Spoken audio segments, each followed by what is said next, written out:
jaaliyadda Soomaaliyeed ee dalkani Kenya ayaa afur u samaysay danjiraha Soomaaliya u fadhiya dalkani Kenya mudane Maxamuud Axmed Nuur Tarsan.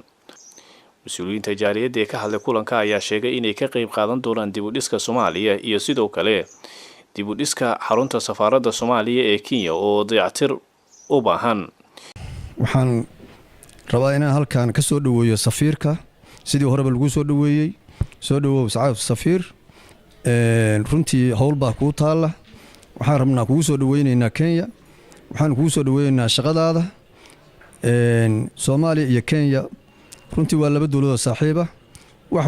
weyn ana ka dhaxeeyay haddii aad ogtiin haddii kala baxaniyihii Soomaaliya halkaan isaa ka yaali hadday shacab tahay hadday hanti tahay iyo hadday dal tahay waxaan rabnaa hawsha marka in la isku wado oo aanan arag wax fudayda haba yaraatee sida hadda uu noo sheegay la taliyaha madaxweynuhu dib ma jiro runtii laakiin saasay taana haddii farsamada xumaata dib waa imaana marka waxaan leenahay soo dhawaaw jaaliyadana waxaan u rajaynayaa inay noqdaan kuwa midooba oo ka baxa qabiilka iyo goboleysiga oo runtii imika waxa wadanka ka jirana waad u jeedaan iyadoon midnimo jirin nin koofiyad qaba ama gabadh xijaab wadata uunba oo Soomaali uunba loo jeedaa qabiilkaaga iyo meeshaad ka timi muhiim ah marka isku xidhnaada waa salaamantiin xafladan marka caawo waxay ii sameynaysaa macno kale oo gaar ah lianna safiirkii inuu soo noqdaa waxyaabihii hore faylkii Soomaalida halkan ay ku haysay qabiyada ka ahaa ka sokow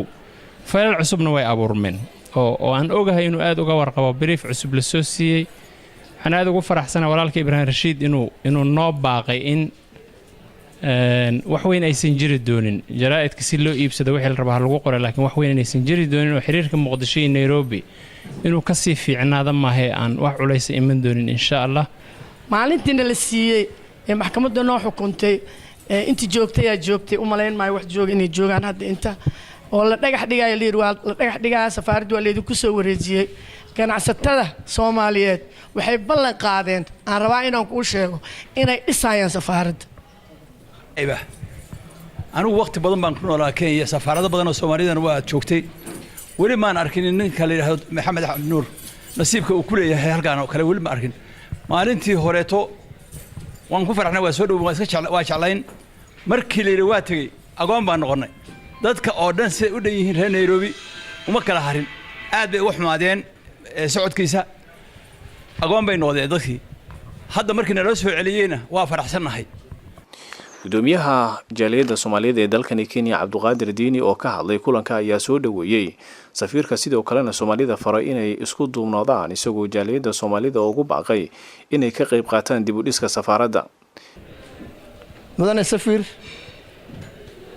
warkayga waxaan rabnaa inaan ku koobno meesha u soconaa waxay tahay dadka Soomaaliyeed haday yihiin hoggaan adaan noo ah dawladda Soomaaliyeed adaan ugu matalaya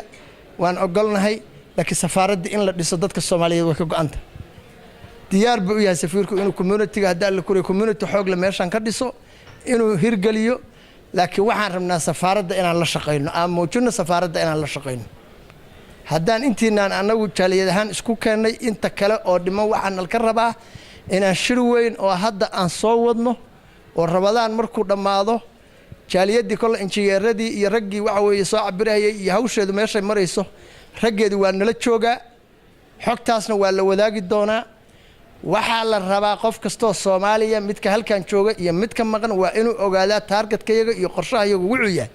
safaaradda inaan dhisno danjiraha Soomaaliya ee u fadhiya dalkani Kenya mudane Maxamuud Axmed Nuur Tarsan oo kulanka ka hadlay ayaa u mahadceliyay jaaliyadda Soomaaliyeed isagoo tilmaamay in midnimada iyo iskaashiga ay muhiim u yihiin shacabka Soomaaliyeed waxa uu sheegay in Soomaalida ay Kenya u aragto wadan muhiim ah oo aysan kala maarmi karin xiriirka Kenya iyo Soomaaliya mid kala go'i kara ma aha mid arrin yar oo dhacda accidentally lagu qiimeyn karo ma aha mid ma aha lagu qiimeyn karo qof siyaasi hadal uu dhahay lagu qiimeyn karo ma aha dawladdan iyo shacabkan Kenya waana shacabka ugu wanaagsan lala dhaqmo ani intaan ka arkay safaaraddu waa naga dhaxaysa safaaraddu safiirku ma laha oo Maxamed Cabdullaahi Farmaajo ma laha oo Xasan Qayre ma laha oo qof shakhsi ah ma laha oo qof kasta ayaa leh waa dhaxal la iska dhaxlahayo oo dadku ay dhaxlahayaan oo wiilka Soomaalidu meel kasta ku dhashay uu leeyahay calankaygii iyo sarta iyo safaaraddeedii halaytus karaamo iyo sharaf waxaa noo ah safaaraddaas in la dhiso wallaahi waa sharafkiinnii wallaahi waa karaamadiinnii wallaahi waa sidii laydin arki lahaa waa reflection bay bixinaysaa safaaraddan aniga ma aha berri baan ka tegi ama malkumowd baa iga wadi ama si kale aan uga tegi ma aha meel aan ku raagahayo laakiin waxaan rabaa Soomaali in ay meel ay leedahay calan dhirir badan aan xor u nahay ee inta timaadin xor aad u tihiin inaan sameynaan rabnaa taariikhday galaysa legacy way waxaan qoraynaa marka dadka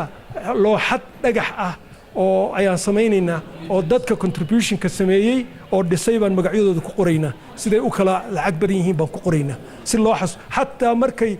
dhintaan awoowayaashood inuu dhaho aabbahay wiilkooda ama wiilkiisii dhalaan inuu dhaho aabbahay safaaraddan asaga awoogay baa wax ka dhisay waa kana magaciisa inaan dhahnaa rabnaa Axmed Nuur Maxamed Cabdullaahi Yogol warbaahinta qaranka Soomaaliyeed